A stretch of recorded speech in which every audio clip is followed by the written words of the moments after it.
ng Nueva Ecija na sa lakas nito, nasira pati ang Camp Pinpin na bagong payong compound ng sikat sa social media na Kapinpin Brothers.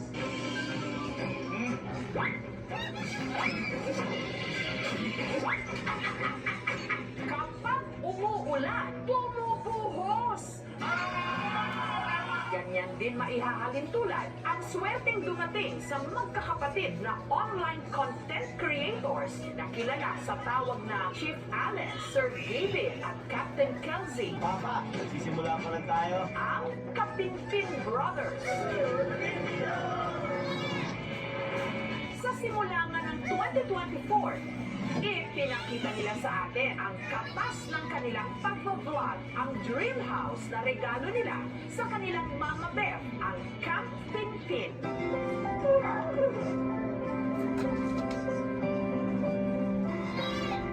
Meron itong swimming pool, jacuzzi, home theater, at glass house. Nakikita mo kayo na.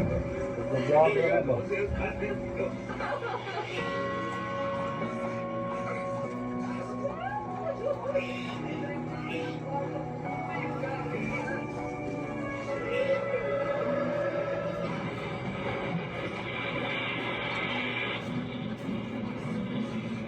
Bawi. Pero makalipas lang ang kalahating taon, ang Camp Pinpin, ganito ang sinapit.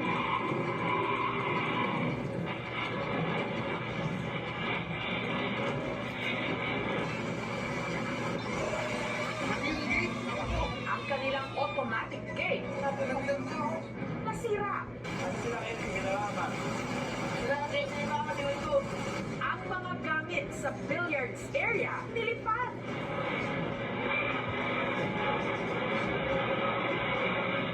Pati yung court. Ako yung bilyaran. Biglang gumano lang, isang tumulan. Biglang ikot. Ayun ang sa kagad doon, wala pang 30 seconds yan. Ang mo. Tumao. Pinapar yung buko. Sirain ko niya. Ay, easy tayo, hindi natin mababangan yan.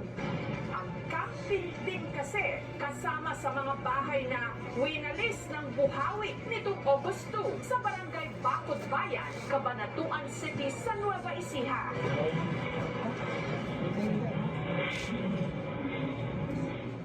Nagsimulang ordinaryo lang daw ang araw na yon. Buong maghapon po, sobrang init. Tapos nung bandang 3 to 4 po, umulan na po. Ayan, parang ganyan ulan lang po. Sobrang Mahangin muna.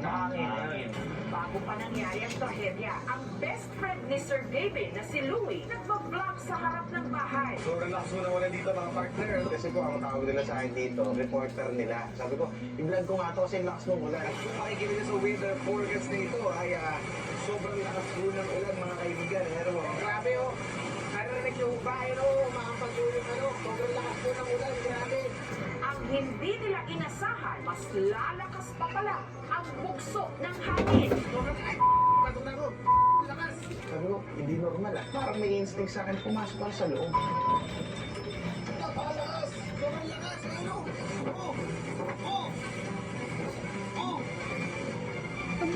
Nung oras na yun, hindi ko pa nakikita yung mga nadadamage or nililipad. Pero napakalakas kasi gumagano yung pinto.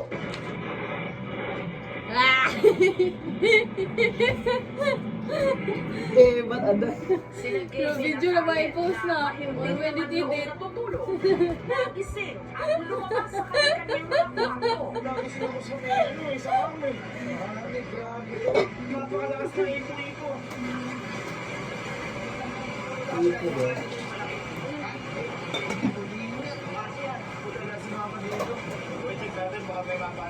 Parang may bumagsak sa bubong ko na sobrang lakas po talaga. Parang puno na bumagsak po. Tapos parang inaakat niya po yung bubong talaga. Ang ilang mga pangyayari habang nananalasa ang buhawi ng kunan ng CCTV.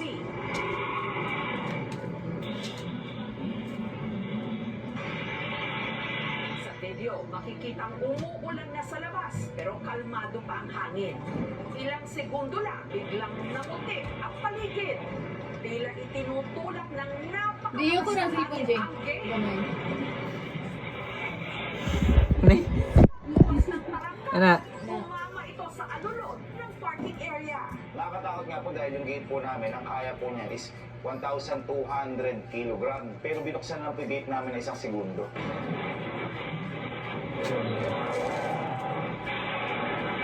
Ganun lang po siya kabilis. Yung poste po dun sa may kanto po, Sumabog. maapoy po siya habang umuulan. Kita rin sa wide shot ng CCTV, si Louie na mag-isang nagbablog. Paglabas ko po, kulay puti na pinakikita ko. Ano ang ginagawa mo? Sa ganun. Eh,